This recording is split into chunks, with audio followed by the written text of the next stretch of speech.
For several years, a major theme of the Center of the Legal Professions research has been the inside counsel revolution, to borrow the phrase from our colleague Ben Heinemann's memorable book on the topic. We've been tracking how in-house counsel have become more and more important in more and more areas around the world. This year in the practice, we noticed that there had been a major new book written by Richard Moorhead and Stephen Vaughan from University College London on the in-house counsel revolution in the UK, particularly focusing around a set of very interesting questions about in-house ethics. That's the title of their book.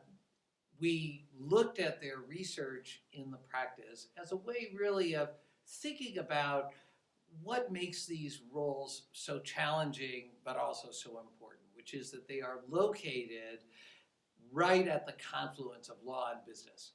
They're located within business organizations. That means the in-house counsel have institutional responsibilities, but they're also members of the legal profession with increasingly important legal responsibilities, as well, as my colleague again, Ben Heinemann, calls the partner-guardian dilemma. As longtime readers of the practice know, we've been tracking the rise of the general counsel around the world. We started with a survey project here in the United States of S&P 500 companies. We then started looking as the role spread, particularly to emerging economies, as part of our project on globalization, lawyers, and emerging economies. A central piece has been how the inside counsel revolution has moved to these new countries. We started with a big survey of Indian general counsels, both foreign, multinational, and domestic. We then moved to Brazil. We have a new survey coming out about Chinese general counsels, and we just launched the project in both Africa and in the ASEAN region. In all of these places, we're looking at general counsels taking on new roles and new responsibilities. We're also seeing the role of general counsel arise in new places.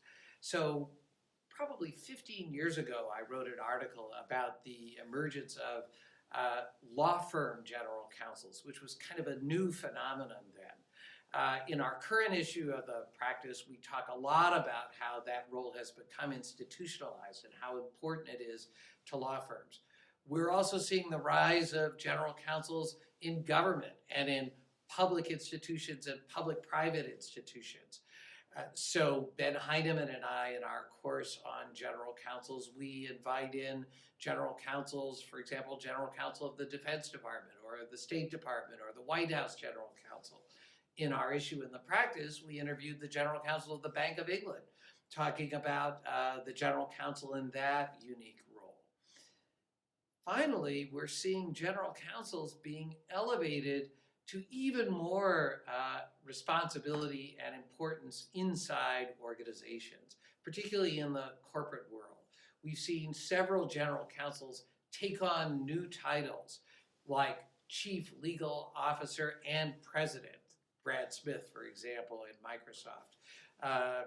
Kim Rivera at HP. We're seeing a number of general counsels elevated to even more important senior management responsibilities.